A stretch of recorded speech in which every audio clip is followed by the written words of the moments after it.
밤이 깊어지면 세상은 잠들지만 마음은 오히려 더 깨어나는 순간이 있습니다.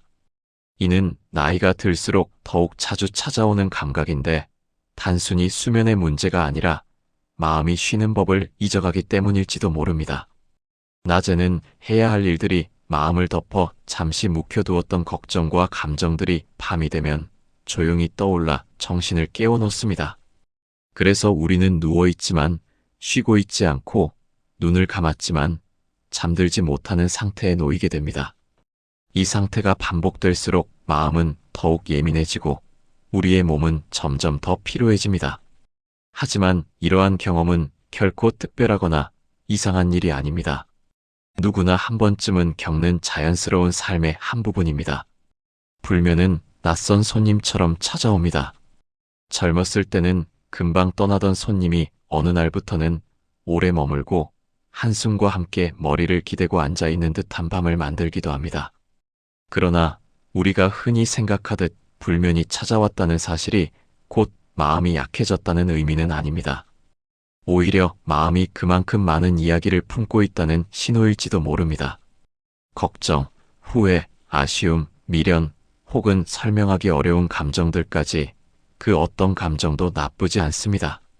단지 그 감정들을 붙잡고 있는 마음이 잠시 쉬어갈 시간이 필요할 뿐입니다. 부처님의 말씀은 이런 밤에 아주 잘 맞는 지혜를 담고 있습니다. 부처님께서는 문제를 해결하거나 이겨내라고 다그치지 않습니다. 대신 그저 바라보고 인정하고 놓아두는 법을 알려주십니다. 바로 이것이 수행의 시작이며 마음이 고요해지는 첫 단계입니다. 그래서 오늘의 여정은 잠을 억지로 데려오려는 여정이 아닙니다. 잠은 강요한다고 오지 않는 존재이기 때문입니다. 오늘은 잠들 수 있는 몸이 아니라 쉴 수 있는 마음을 되찾는 시간을 함께 걸어보려 합니다. 이 영상은 당신의 밤을 대신해 줄 수는 없지만 당신의 마음 옆에 조용히 앉아 있을 수는 있습니다. 불면이 찾아온 밤에 가장 힘든 것은 잠이 오지 않는 것이 아니라 그 시간을 홀로 견디는 외로움입니다. 그러나 여기에서는 누구도 조급해하지 않으며 누구도 다그치지 않으며 누구도 비난하지 않습니다. 당신은 그저 당신의 마음을 바라보고 그 마음이 스스로 쉬는 법을 떠올릴 수 있게 하면 됩니다. 지금 이 순간 잠들지 못해 이곳에 오셨다면 잘 오셨습니다. 이 시간은 당신을 위해 준비된 고요의 시간입니다. 지금부터 우리는 부처님의 말씀을 통해 불면의 밤에 깃든 마음의 긴장을 풀어보고자 합니다. 잠이 오는 시간이 중요한 것이 아니라 잠이 올 수 있는 마음을 만드는 과정이 중요합니다. 잠은 마음이 고요할 때 자연스럽게 찾아오는 손님이기 때문입니다. 그러니 서두르지 않고 천천히 마음이 숨을 고를 수 있도록 도와보겠습니다. 이제 조용히 이 밤의 문을 열어봅니다. 당신의 불면을 잠이 아닌 고요로 채우는 시간은 지금부터 시작됩니다. 불면의 밤을 이해하기 위해서는 먼저 마음의 움직임을 살펴볼 필요가 있습니다. 부처님께서는 마음을 물에 비유하시곤 합니다. 잔잔할 때는 바닥까지 들여다 보이지만 바람이 일고 돌이 던져지면 표면은 일렁이며 속을 알 수 없게 됩니다. 우리의 마음도 낮 동안 스쳐간 사건과 말들로 인해 흔들리고 찌그러지며 밤이 되면 그 모든 파문이 한꺼번에 떠오릅니다. 낮에는 눈앞의 일에 정신이 쏠려 잠시 잊힐 뿐 사라진 것이 아닙니다. 그래서 불면은 단지 밤의 문제가 아니라 낮 동안 쌓여온 마음의 파문이 드러나는 시간입니다. 한 스님은 사람은 낮에는 눈으로 살고 밤에는 마음으로 산다고 하셨습니다. 밤에 눈을 감으면 비로소 마음이라는 풍경이 펼쳐지기 때문입니다. 많은 분들이 불면의 밤에 이렇게 말합니다. 왜 이렇게 자꾸 생각이 이어질까? 왜 이미 지나간 일을 계속 떠올릴까? 그 이유는 마음이 하나의 지점에 오래 머물기 때문입니다. 부처님께서는 고통의 근원을 집착이라 하셨습니다. 여기서 말하는 집착은 좋은 것을 더 붙잡는 것만이 아니라 싫은 것을 붙잡고 놓지 않는 것까지 포함합니다. 부끄러웠던 일, 억울했던 일, 후회되는 말, 놓친 기회 등도 모두 마음의 머무름입니다. 밤에 잠이 오지 않을 때 우리는 과거와 미래 사이를 오가며 현재를 잃어버립니다. 과거는 이미 지나갔고 미래는 아직 오지 않았는데도 마음은 두 시공간을 바쁘게 다니며 쉬지 못합니다.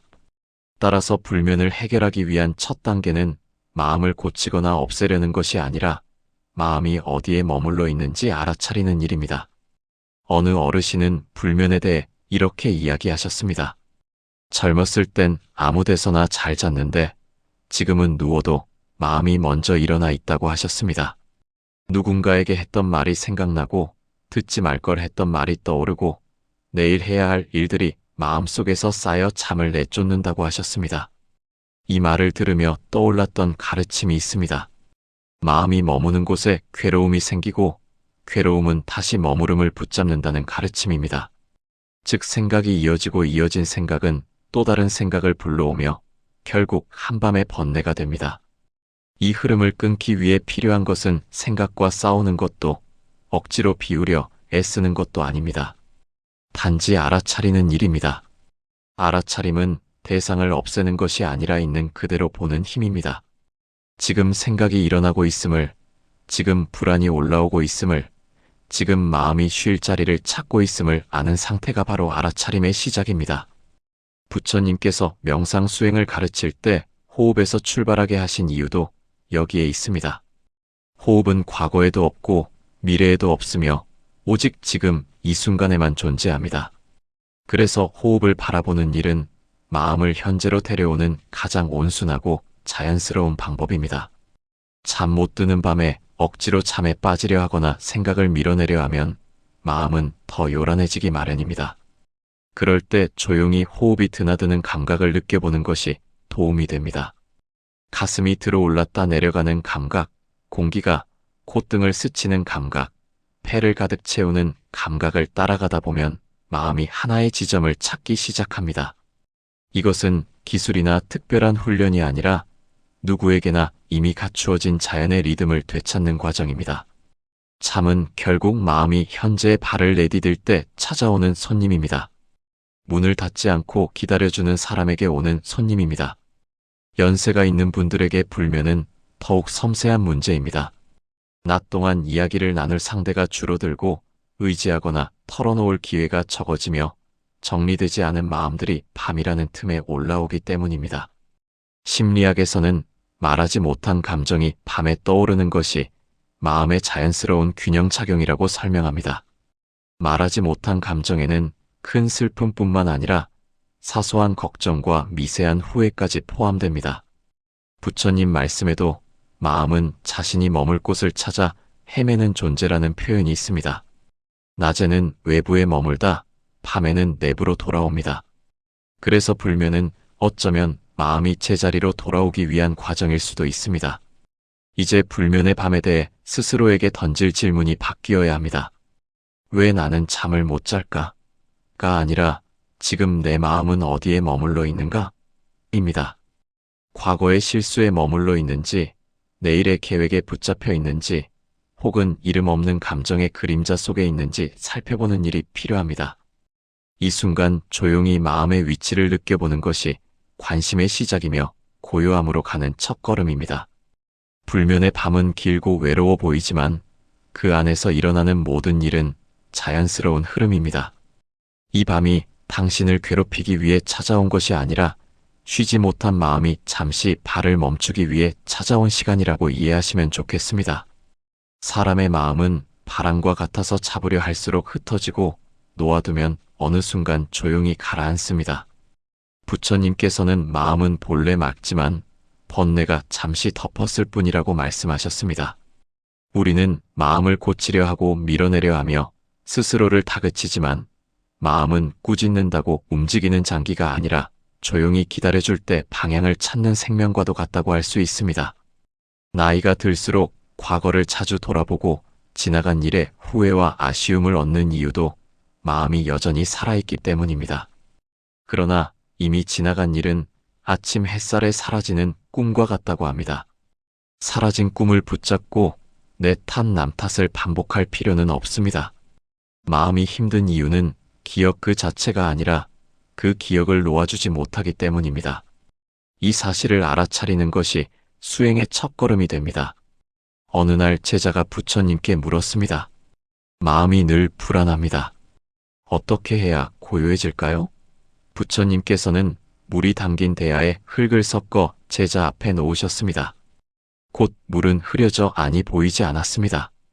제자는 답을 기다리며 조급해했지만 아무 말도 듣지 못했습니다. 시간이 지나자 흙은 아래로 가라앉고 물은 저절로 맑아졌습니다. 부처님께서는 내가 한 것은 아무것도 없다. 그러나 물은 스스로 맑아졌다. 마음도 이와 같다고 말씀하셨습니다. 불안과 초조는 밀어낼수록 더 요동치고 아무것도 하지 않을 때 오히려 찾아듭니다. 고요는 노력으로 잡는 것이 아니라 기다림 속에서 오는 것이라는 진리를 제자는 그제야 깨닫게 됩니다. 우리는 인생을 살아오며 너무 많은 것을 짊어져 왔습니다. 가족에 대한 책임, 직장에서의 역할, 관계 속 상처, 떠난 사람들은 마음에 흔적을 남깁니다. 그 무게를 안고 잠자리에 들면 생각이 끝없이 솟는 것은 당연한 일입니다. 몸은 늙어도 마음은 여전히 생생하기 때문에 더 복잡하고 섬세해집니다. 수행은 생각을 억지로 비우는 작업이 아니라 마음에게 자리를 만들어주는 일입니다. 부처님께서 말한 알아차림이란 지금 어떤 생각을 하는지, 무엇이 두려운지 판단 없이 바라보는 행위입니다. 옳고 그름을 붙이지 않고 흐르게 두는 순간 마음은 스스로 힘을 잃고 흘러나갑니다. 그리고 노년기에 접어들면 마음의 방황보다 더 깊은 문제는 함께 나누던 사람들의 부재입니다. 친구는 떠나고 부모는 세상을 떠나고 자식은 각자의 삶을 살아갑니다. 그러나 외로움과 허무감도 마음이 만들어낸 풍경일 뿐입니다. 마음은 무언가를 붙잡으려 하지만 붙잡는 순간 고통이 시작됩니다. 이것을 집착이라고 부르며 부처님께서는 집착을 없애라는 대신 알아차리라고 하셨습니다. 알아차림은 곧 자유를 가져오며 자유가 오면 마음은 가벼워집니다. 이 이야기는 철학이 아니라 당신의 삶 속에서 이미 경험해 본 진실입니다. 용서한 적도 있고 시간이 지나 자연스럽게 내려놓은 일도 있을 것입니다. 억지로 잊어서가 아니라 마음이 스스로 놓아주었기 때문입니다. 수행은 그 자연스러운 과정을 도와주는 일이며 경쟁도 아니고 속도도 중요하지 않습니다. 중요한 것은 방향이며 지금 이 순간 이 글을 읽고 있는 당신은 이미 방향을 잡고 걸음을 내딛고 있는 것입니다. 노년기의 마음은 젊을 때와 다르지만 다르다고 해서 결코 부족하거나 약해진 것은 아닙니다. 나이가 들면 기억은 흐려지고 몸은 느려집니다. 그러나 마음만큼은 더 섬세해지고 넓어집니다. 작은 말에도 상처를 받고 사소한 풍경에도 마음이 흔들리며 TV 속 남의 이야기도 오래 남습니다. 이것은 마음이 약해져서가 아니라 세상을 더 깊이 받아들일 수 있는 그릇이 된 증거입니다. 그러나 이 섬세함은 관리되지 않으면 고통으로 이어질 수 있습니다. 외부의 자극과 사람들의 말에 과하게 반응하면 마음은 금세 피로해지고 불안해집니다. 부처님께서는 이러한 마음의 작용을 바다의 파도에 비유하셨습니다. 바람이 불면 파도가 일어나고 바람이 멈추면 파도도 잦아듭니다. 파도를 억지로 없애려 몸부림치기보다 바람이 불었다는 사실을 알아차리면 마음의 흐름은 더 쉽게 가라앉습니다. 이처럼 노년기에 사소한 감정들이 더 크게 다가오는 이유는 인생의 경험 속에서 이름의 의미를 알게 되었기 때문입니다. 젊을 때는 잃어도 다시 잡을 수 있는 것들이 많습니다. 친구가 떠나도 새 친구를 만들고 직장을 잃어도 다시 구하고 실수해도 다시 시작할 수 있습니다. 그러나 나이가 들면 되돌릴 수 없는 이름이 늘어납니다. 돌아올 수 없는 시간, 떠나간 사람들, 사라진 기회, 약해진 몸, 줄어든 역할. 이 모든 이름은 조용히 마음을 흔듭니다. 부처님께서는 이러한 삶의 흐름을 무상이라는 말로 설명하셨습니다. 모든 것은 변하고 머무르지 않으며 변하기 때문에 존재한다고 말씀하셨습니다. 우리는 변화를 두려워하지만 변화가 없다면 삶은 성장하지도 치유되지도 않습니다. 무상은 차갑고 잔인한 진리가 아니라 따뜻한 진리입니다. 사라졌기에 슬프지만 사라졌기에 새로움이 찾아옵니다. 잃어버렸기에 다시 채울 수 있고 누군가 떠났기에 새로운 인연이 들어옵니다. 변화는 상실과 가능성이 함께 존재하는 현상입니다. 노년기의 외로움 또한 이 무상 속에서 설명할 수 있습니다. 많은 사람들은 외로움을 부정하거나 떨쳐내려 합니다. 그러나 부처님께서는 외로움을 적으로 보지 않으셨습니다. 외로움은 단순히 혼자 있는 상태가 아니라 마음이 향한 대상이 멀어졌을 때 생기는 감정입니다. 그래서 외로움은 사랑과 연결된 감정입니다. 사람이 떠나서가 아니라 마음이 여전히 그 자리에 머물러 있기 때문에 외로운 것입니다. 그러므로 외로움은 비난받을 감정이 아니라 마음이 얼마나 사랑했고 얼마나 소중함을 느꼈는지를 보여주는 증거입니다. 어떤 노승은 외로움이 찾아올 때 미워하지 말고 손님처럼 맞이하라고 말했습니다. 감정을 밀어내면 감정은 더 강해지고 받아들이면 힘을 잃는 마음의 원리를 설명하는 말입니다. 사람들은 흔히 마음을 다스린다고 하면 강해져야 한다고 생각합니다. 흔들리지 않고 상처받지 않고 두려움을 느끼지 않는 상태를 이상적인 마음으로 여깁니다.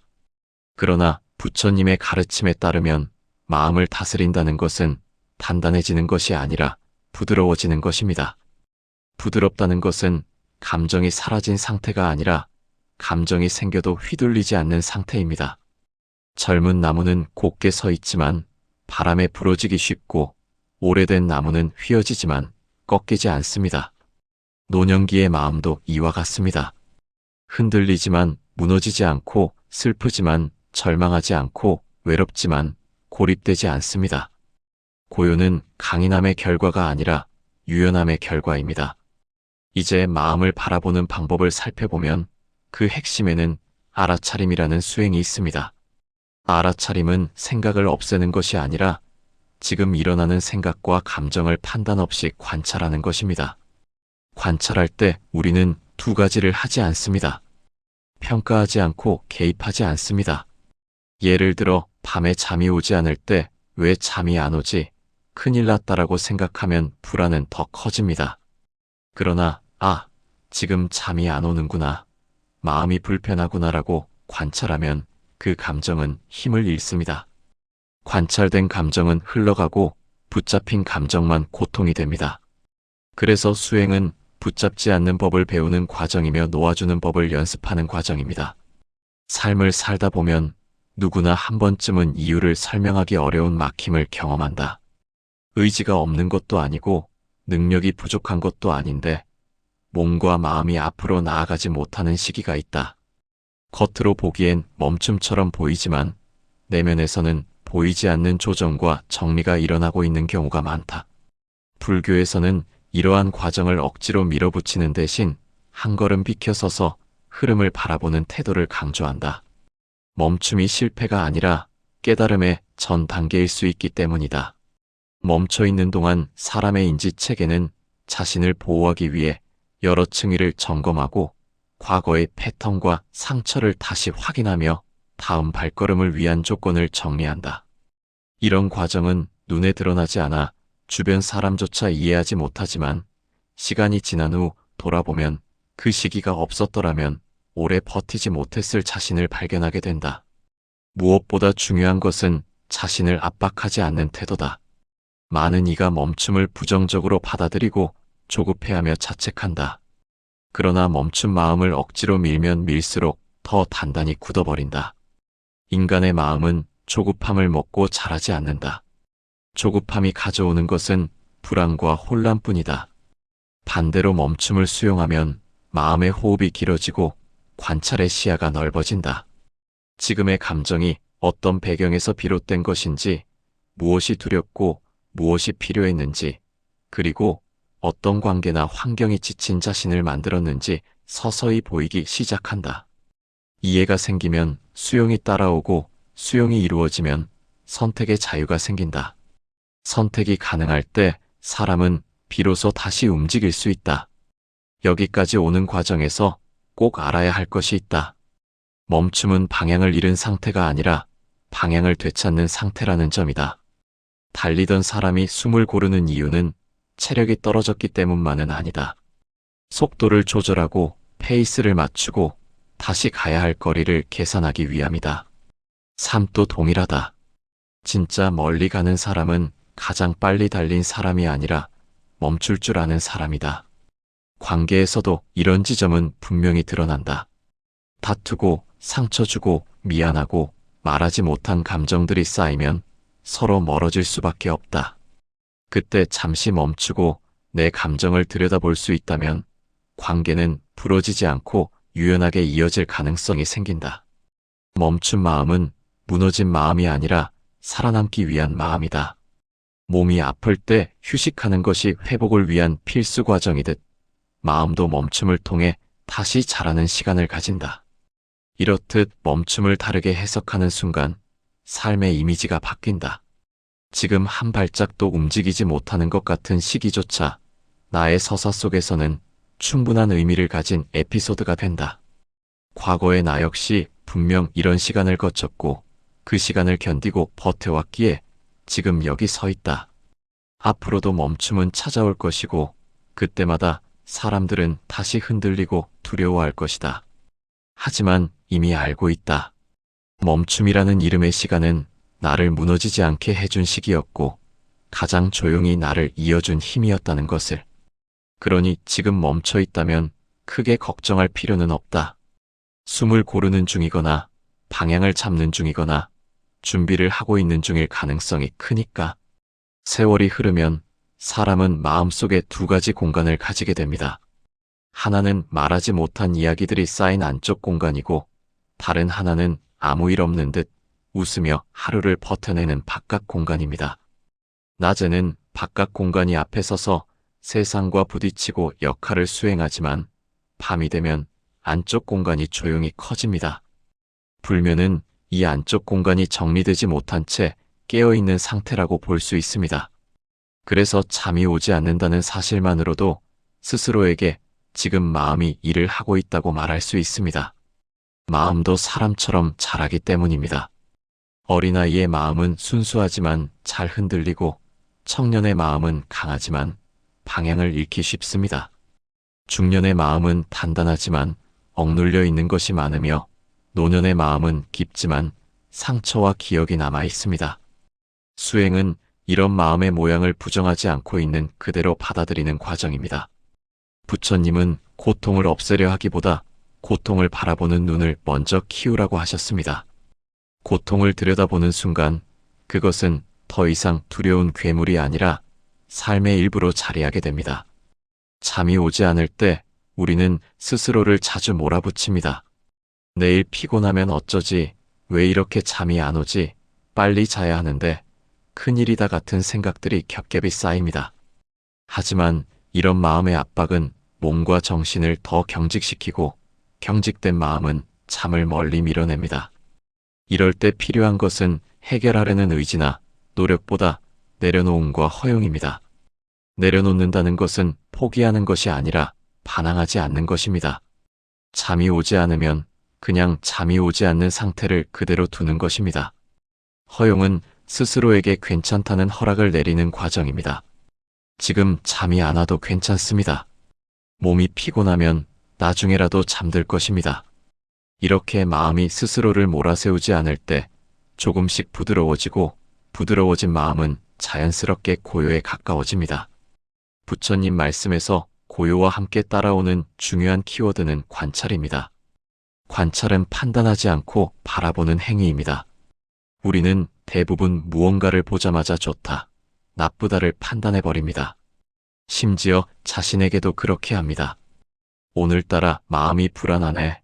나는 왜 이럴까? 나이 들어서 그런가 같은 판단이 마음을 더 어둡게 만듭니다.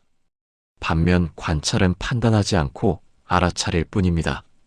불안함이 있구나. 쓸쓸함이 있구나. 몸이 피곤하구나. 잠이 오지 않는 밤이구나 하고 그대로 바라보는 것입니다.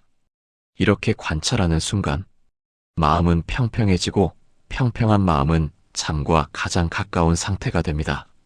나이가 들수록 사람은 중요한 사실을 깨닫습니다. 가장 중요한 것은 소유가 아니라 유지이며 유지보다 더 중요한 것은 평온이라는 점입니다.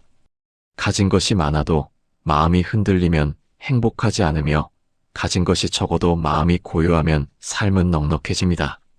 노년기의 수행이 의미 있는 이유는 세상을 바꾸려 하기보다 세상을 바라보는 마음을 바꾸기 때문입니다. 마음을 바꾸는 과정에는 특별한 능력도 거대한 결심도 필요하지 않습니다. 다만 보고 인정하고 놓아두는 것만으로 충분합니다. 밤이 깊어지는 시간은 이러한 수련을 하기 가장 좋은 순간입니다. 사람들의 발걸음과 소음이 사라진 밤에는 마음의 미세한 떨림이 더 선명하게 느껴집니다. 그 떨림을 억누르려 하지 않고 들어주면 됩니다. 그 속에는 두려움과 외로움뿐 아니라 감사와 희망도 함께 들어 있습니다. 마음이 쉬는 법을 배우면 잠은 따라오게 됩니다. 그렇게 우리는 불면 속에서도 조금씩 평온으로 향하게 됩니다. 노년의 시간은 천천히 흐르는 것처럼 보이지만 사실은 가장 진실한 속도로 흘러갑니다. 사람을 떠나보내고 어떤 일을 내려놓고 몸의 변화를 받아들이는 시기는 마음을 다듬는 과정과도 같습니다. 이 과정 속에서 많은 이들이 공통적으로 겪는 감정이 있습니다. 바로 후회와 그리움입니다. 후회는 지나간 선택을 되돌아보게 만들고 그리움은 지나간 인연을 마음속 어딘가에 붙잡아 둔 채 놓지 못하게 만듭니다.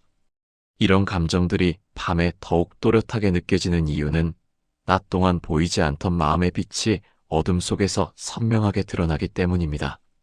그러나 부처님은 후회나 그리움을 나쁘다고 말씀하지 않으셨습니다. 그저 마음에 올라오는 현상일 뿐이라고 하셨습니다. 마음은 흘러가는 것이며 머무는 것이 아니라는 점을 알려주셨습니다. 그러므로 불면의 밤에 후회와 그리움이 찾아오더라도 그것들이 나를 괴롭히는 존재가 아니라 잠시 들렀다 가는 손님처럼 바라보는 태도가 필요합니다. 부처님은 번뇌를 다루는 방법으로 머무르지 않음을 강조하셨습니다. 여기서 머무르지 않는다는 것은 감정을 무시하거나 도망치는 것이 아니라 그 감정을 바라보고 인지하되 붙잡지 않는 상태를 말합니다. 예를 들어 외로움이 느껴진다면 외로운 마음이 있음을 알고 걱정이 올라오면 걱정하는 마음이 있음을 아는 것입니다. 인지하는 순간 그 감정은 더 이상 나를 지배하지 못합니다. 반대로 감정을 밀어내거나 부정하려 하면 그 감정은 더 강해지고 밤을 잠식하며 수면을 멀리 밀어냅니다. 결국 불면을 다스리는 방법은 감정을 이겨내는 것이 아니라 감정과 함께 있으면서 머무르지 않는 것입니다. 머물지 않으면 감정은 떠나고 감정이 떠나면 마음에는 고요가 찾아옵니다. 노년의 불면에는 몸의 변화도 함께 작용합니다. 낮 동안의 활동량이 줄고 해가 지면 몸의 내부 시계가 달라지며 깊은 잠이 줄어드는 것은 자연스러운 과정입니다. 이것은 병도 아니고 실패도 아닙니다. 그러나 많은 이들이 이를 인정하지 못하고 젊은 시절의 몸에 마음을 맞추려고 하면서 갈등이 생기고 그 갈등이 불안을 부르고 불안이 불면을 만들게 됩니다. 이런 흐름을 이해하면 할 수 있는 일이 생깁니다. 몸의 리듬을 바꾸려 애쓰는 대신 마음의 리듬을 바로잡는 것입니다. 부처님은 언제나 변화에 저항하지 않고 조화롭게 흐르라고 가르치셨습니다. 나이가 들면 깊은 잠이 줄고 얕은 잠이 많아지는 것 또한 자연의 흐름입니다. 얕은 잠일지라도 몸은 회복하고 마음은 충분히 쉬어갑니다. 그러니 밤에 몇 번 깨더라도 그것을 잘못이라고 보지 않으면 됩니다. 마음을 쉬게 하는 작은 습관들은 예상보다 큰 힘을 갖습니다. 예를 들어 잠들기 전 마음을 정리하는 시간을 두는 것입니다. 그 시간에 하루를 돌아보되 스스로를 책망하는 대신 잘 견뎌낸 자신을 칭찬합니다. 자식이나 타인을 향한 걱정이 올라오면 그 걱정이 있다는 사실만 알아차리고 흘려보냅니다. 나이가 들수록 세상을 움직이는 힘은 약해지지만 마음을 돌보는 힘은 오히려 커집니다. 이 힘을 사용하는 것이 수행입니다. 수행은 특별한 좌선이나 사찰에서만 이루어지는 것이 아니라 침대 위에서도 가능합니다. 잠이 오지 않아 뒤척이는 그 순간조차 수행의 장이 됩니다. 눈을 감고 호흡을 바라보며 지금 숨 쉬는 자신을 있는 그대로 보는 것만으로 수행이 시작됩니다. 노년의 불면 속에는 외로움도 함께 자리합니다. 가족이 모두 잠든 밤, 방 안에 혼자 누워 있으면 마음속에서 조용히 물음이 올라옵니다. 이제 나는 무엇을 해야 하는가? 앞으로는 어떻게 살아야 하는가? 이런 질문은 삶의 마지막 장을 준비하는 시기에 자연스럽게 흘러나오는 마음의 소리입니다. 그러나 이러한 질문을 두려워할 필요는 없습니다. 오히려 이 질문들을 통해 마음은 더 가벼워지고 삶은 더 정돈됩니다. 부처님은 궁극적으로 모든 답은 마음속에 있다고 말씀하셨습니다. 고요 속에서 마음은 스스로 정리됩니다. 잠이 들지 않는 밤이라도 고요를 경험할 수 있다면 그것만으로 이미 쉼입니다.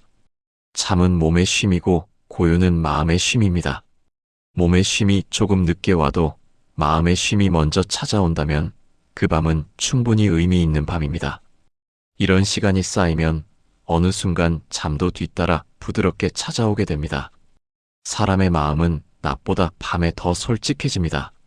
낮에는 역할과 책임이 마음 위에 덮여 있지만 밤이 되면 그 모든 것이 벗겨지고 본래의 마음이 남습니다. 그래서 불면의 밤은 어떤 이에게는 괴롭고 어떤 이에게는 고요하며 또 어떤 이에게는 두려움으로 다가옵니다. 그러나 불면이라는 현상을 달리 바라보면 그것은 마음이 스스로를 정리하는 과정이기도 합니다. 낮 동안 쓸어 담은 감정과 생각들이 밤이 되면 떠오르고 정리되지 못한 조각들이 수면을 방해하는 것입니다. 잠을 억지로 해결해야 할 문제가 아니라 정돈해야 할 과정으로 바라본다면 마음의 태도는 크게 달라집니다. 부처님은 마음은 늘 움직이며 반응한다고 하셨습니다. 중요한 것은 반응을 없애는 것이 아니라 반응을 바라보는 것입니다. 누워있는 상태에서 내일에 대한 걱정이 떠오른다고 가정해 보겠습니다. 대부분의 마음은 그 생각에 곧바로 끌려 들어가 걱정을 키우게 됩니다. 그러나 관찰하는 마음은 그 상태를 알아차리고 이렇게 말합니다. 걱정이 생겼습니다. 그리고 그 속으로 뛰어들지 않습니다. 뛰어들지 않으면 번뇌는 자라지 못하고 곧 사라집니다. 이것이 수행의 핵심입니다. 많은 노년층은 잠이 오지 않는 밤에 과거를 떠올립니다. 기쁜 기억도 있지만 체면, 상처, 책임감 같은 무거운 감정들도 함께 나타납니다. 이때 중요한 것은 그 기억을 다시 평가하거나 후회하는 것이 아니라 흘러가는 장면처럼 바라보는 것입니다. 영화관에서 영화를 보듯 바라보면 기억은 상처가 아니라 이야기가 됩니다. 그렇게 마음은 과거의 장면을 새롭게 정리하며 스스로를 다독입니다. 상처의 기억이 사라지는 것은 아니지만 그 기억이 나를 지배하지 못하게 됩니다. 그 지점에서 고요함이 시작됩니다. 고요함이 자리를 잡으면 잠은 자연스럽게 가까워집니다. 잠은 몸의 기능처럼 보이지만 사실은 마음의 상태가 만든 결과입니다. 마음이 흩어져 있으면 잠은 들어오지 않고 마음이 매달려 있으면 잠은 도망가며 억지로 잠을 청하면 더 멀어집니다. 그래서 부처님은 얻고자 한다면 먼저 내려놓으라고 가르치셨습니다. 내려놓는다는 것은 있는 것도 버리는 것도 아니며 다만 집착하지 않는 것입니다. 지금 잠이 오지 않는다 해도 그것을 실패로 보지 않으면 불면은 더 이상 괴롭지 않습니다. 괴롭지 않으면 긴장은 풀리고 긴장이 풀리면 몸은 쉬기 시작하며 쉬는 몸은 언젠가 자연스럽게 잠에 듭니다. 노년의 삶에서 수행이 깊은 가치를 갖는 이유는 마음이 더 깊어지기 때문입니다. 젊은 시절에는 외부를 향해 달리느라 마음을 들여다볼 여유가 없지만 나이가 들면 자연스럽게 마음을 바라보게 됩니다. 이 과정은 특정 종교의 문제가 아니라 인간의 성숙 과정입니다. 누군가는 명상으로, 누군가는 기도로, 누군가는 산책으로 이 성숙을 배웁니다. 부처님 말씀을 따라 마음을 관찰하는 이들은 더 조용히 더 느리게 이 과정을 받아들이게 됩니다. 그러면서 어느 순간 깨닫습니다. 잠이 오지 않는 것이 문제가 아니라 마음이 깨어 있으려는 신호였다는 사실을. 불면의 밤을 다루는 가장 근원적인 방법은 마음이 하는 일을 방해하지 않는 것입니다. 걱정이 올라오면 걱정을 하게 두고 과거가 떠오르면 떠오르게 두고 외로움이 느껴지면 외로움을 바라보면 됩니다. 저항하지 않으면 고통은 더 빨리 흘러가고 흘러간 자리에 고요함이 남습니다. 그 고요함 속에서 나이가 든 마음은 스스로 회복합니다. 이것이 노년의 밤이 가르쳐주는 지혜입니다. 또한 이러한 마음의 성찰은 일상과 분리된 특별한 수행의 영역에만 머물지 않습니다. 부처는 마음을 탐구하는 일이 곧 삶을 탐구하는 일임을 강조했습니다. 출가의 길을 걷지 않았더라도 집과 일터, 관계와 사회 속에서 마주하는 감정과 선택이 모두 수행의 재료가 됩니다. 갈등 앞에서 잠시 멈춰 마음의 동요를 관찰하는 것, 상대의 말 뒤에 숨은 고통을 알아차리는 것, 자신의 집착을 직시하는 것은 거창한 의식 없이도 누구나 실천할 수 있는 마음의 길입니다.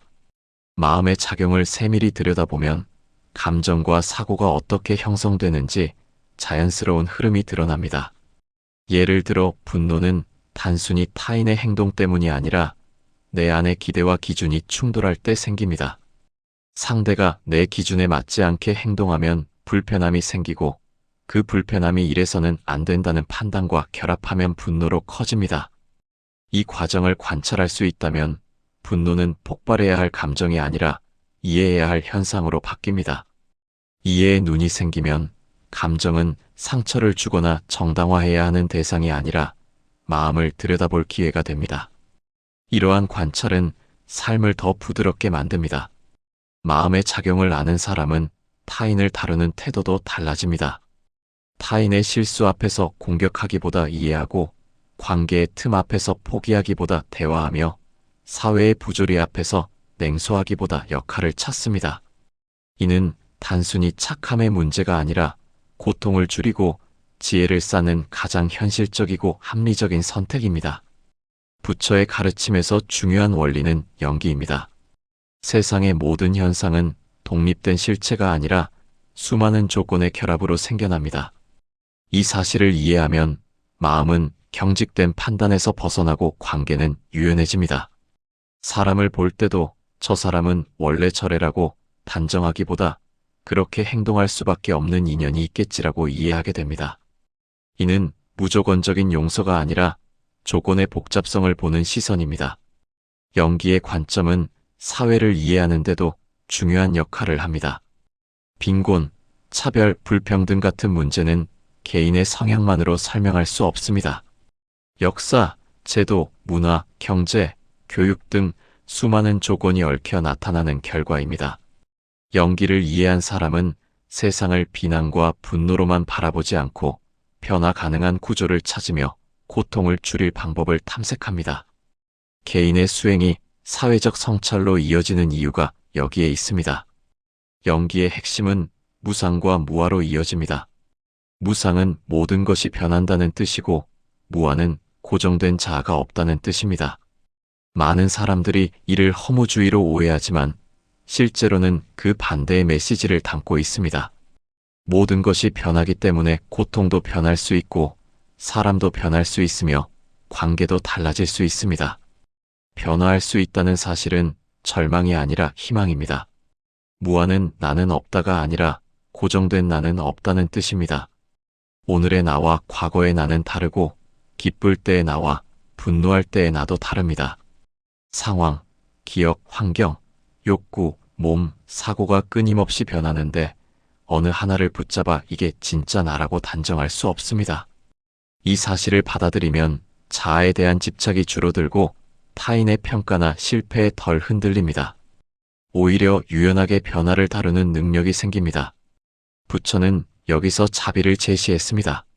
자비는 단순한 동정이나 희생이 아니라 고통의 원인을 이해하고 고통을 줄이기 위한 실천입니다. 자비는 타인의 고통을 덜어주려는 측면과 자신의 고통까지 돌보는 측면 두 가지가 있습니다. 스스로를 소모하며 타인을 돕는 것은 자비가 아닙니다. 자비는 지혜와 분리되지 않으며 지혜 없는 자비는 방향을 잃고 자비 없는 지혜는 차갑습니다. 이러한 마음의 태도는 일상에서 강력한 힘이 됩니다. 누군가 상처 주는 말을 했을 때 자비는 왜 나에게 그랬나만 보는 대신 그는 왜 그렇게 말할 수밖에 없었을까를 함께 보게 합니다. 그 뒤에는 피로, 스트레스, 두려움, 방어, 과거의 경험이 있을 수 있습니다. 이런 이해가 생기면 감정은 부드러워지고 관계는 덜 파국으로 흐릅니다. 이것이 수행이 관계 속에서 작동하는 방식입니다.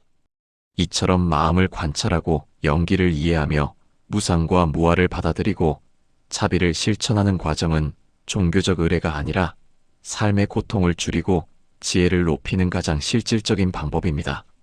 누구든 어디서든 시도할 수 있으며 책상 앞에서도 회의 중에도 길을 걸음에도 가능한 수행의 길입니다. 수행의 성취는 외부의 칭찬이 아니라 내면의 변화로 확인됩니다.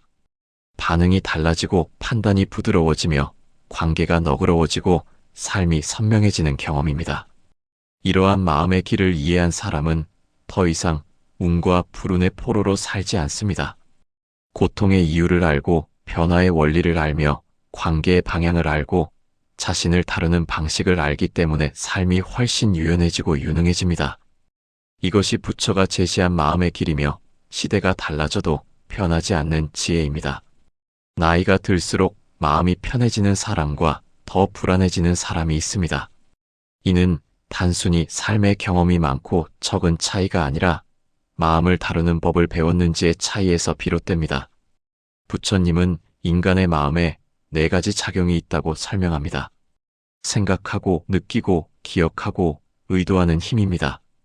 우리는 흔히 떠오르는 생각만 문제라고 여기지만 실제로는 이 4가지가 서로 얽히며 마음의 흐름을 형성합니다.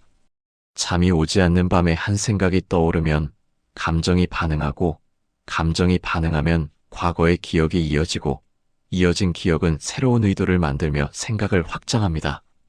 이러한 순환이 끊기지 않으면 마음은 계속 깨어있고 잠은 들어올 틈을 잃습니다. 그래서 수행의 핵심은 이 순환을 억지로 끊는 것이 아니라 그 흐름을 의식하는 데 있습니다. 흐름을 의식하면 물이 흘러가듯 자연스럽게 흘러가고 무의식하면 소용돌이처럼 나를 집어삼킵니다. 이 지점에서 불교에서 말하는 알아차림이 중요한 역할을 합니다. 알아차림은 판단하지 않고 비판하지 않고 있는 그대로를 관찰하는 마음입니다. 알아차림은 겉보기에는 단순하지만 실제로는 매우 깊은 수행입니다. 예를 들어 밤에 누웠을 때 지금 나는 잠이 오지 않는구나라고 말하는 순간 알아차림이 작동합니다.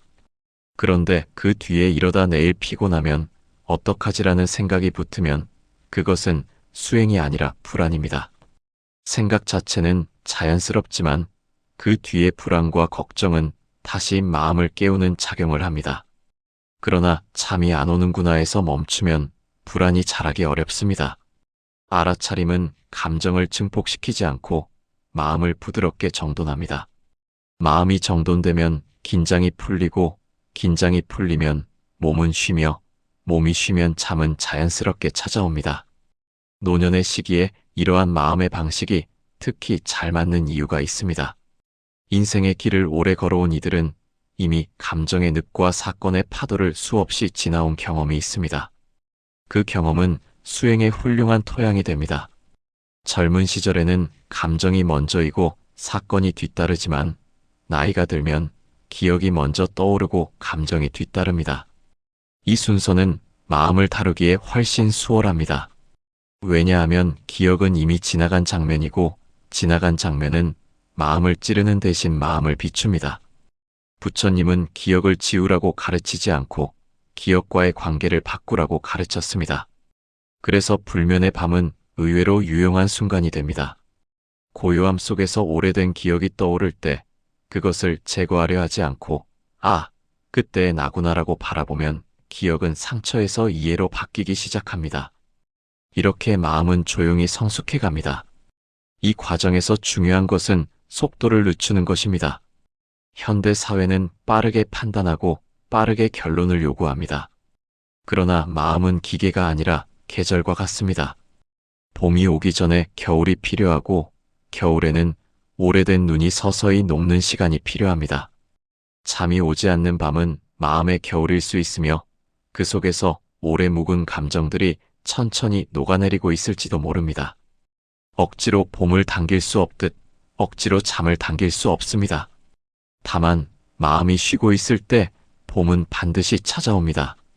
부처님의 가르침은 바로 그 여유를 배우는 과정입니다. 마음을 다스리는 방식은 결코 멀리 있지 않습니다. 수행은 산속에서만 이루어지는 것이 아니라 일상의 가장 평범한 순간에도 이루어집니다. 병원 대기실에서도, 버스를 기다리는 정류장에서도, 잠 못 드는 이불 속에서도 수행은 이어집니다. 잠시 눈을 감고 호흡을 느끼는 것, 스쳐 지나가는 생각을 붙잡지 않는 것, 떠오르는 감정을 밀어내지 않는 것만으로도 마음은 조금씩 정돈됩니다. 이러한 작은 정돈이 쌓이면 어느 순간 마음은 조용해지고 잠은 부드럽게 찾아옵니다. 결국 나이가 들수록 마음이 편해지는 사람과 불안해지는 사람의 차이는 외부 조건이 아니라 마음을 다루는 태도의 차이입니다.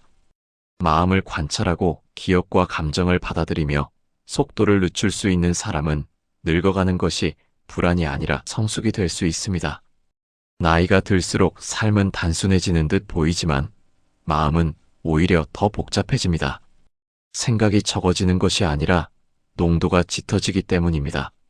젊은 날의 시간은 빠르게 흘러 마음의 결이 크게 느껴지지 않았지만 노년의 시간은 느리게 흐르기에 마음의 작은 떨림까지 선명히 감지됩니다.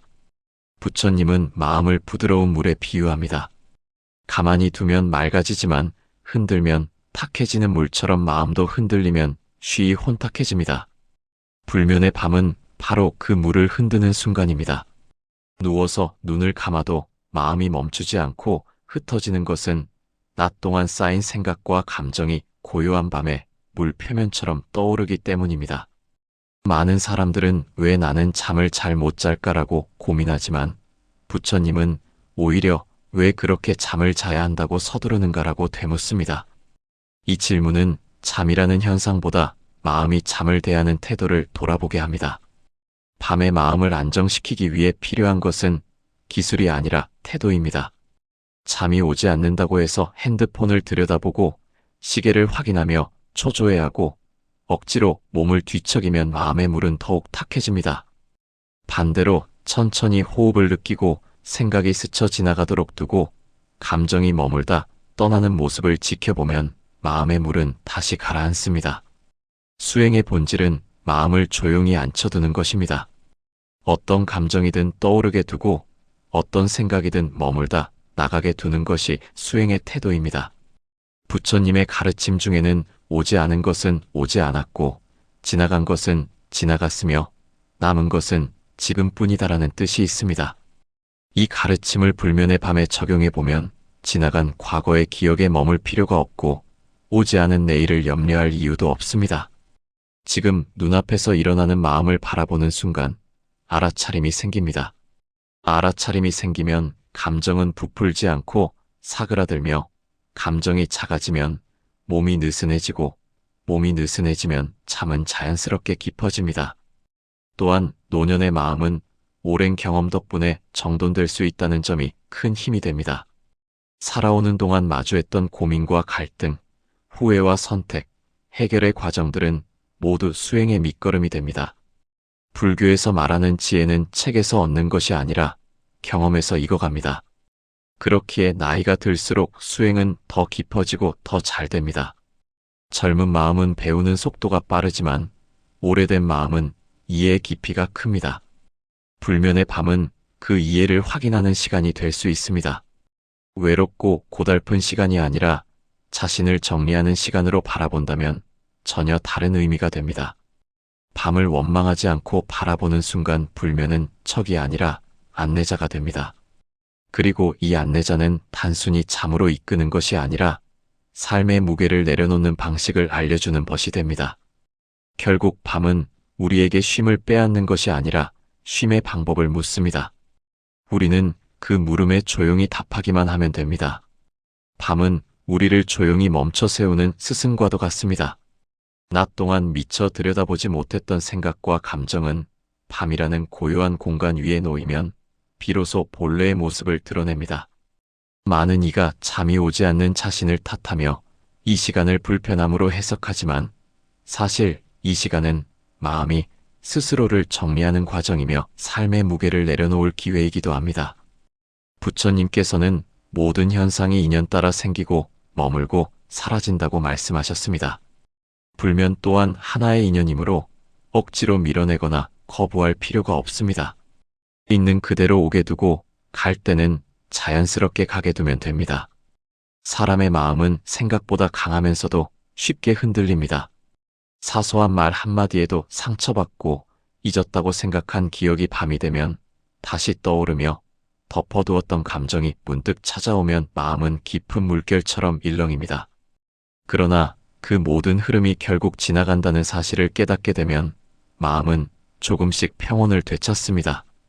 오늘 잠이 늦게 찾아온다고 해서 삶이 무너지는 것도 아니고 내일이 흔들리는 것도 아닙니다. 불면의 밤은 그저 지나가는 밤일 뿐이며 이 시간을 지나며 우리는 지금 이대로의 나도 괜찮다는 사실을 배웁니다. 마음은 붙잡지 않을 때 가장 잔잔해지고 모든 것은 흘러가며 우리는 그 흐름 속에서 성장합니다. 잠들지 못한 마음도 언젠가는 쉬게 되고 깨어있던 밤도 언젠가는 따뜻한 새벽을 품습니다. 그러니 너무 서둘러 잠을 재촉하지 말고 너무 걱정하지도 말아야 합니다. 그저 지금을 바라보고 지금을 느끼며 지금이라는 순간 속에 머물면 됩니다. 나이가 들수록 마음은 더 여려지지만 동시에 더 깊어지며 그 깊이 속에서 우리는 자신을 이해하고 자신을 용서하고 자신을 품는 법을 배웁니다. 마음을 품는 일이 잠을 품는 일이 되고 잠을 품는 일이 다시 삶을 품는 일이 됩니다. 이 글을 읽고 있는 당신에게 조용히 전하고 싶은 말이 있습니다. 당신은 괜찮습니다. 이 밤도 괜찮습니다. 그리고 당신은 혼자가 아닙니다.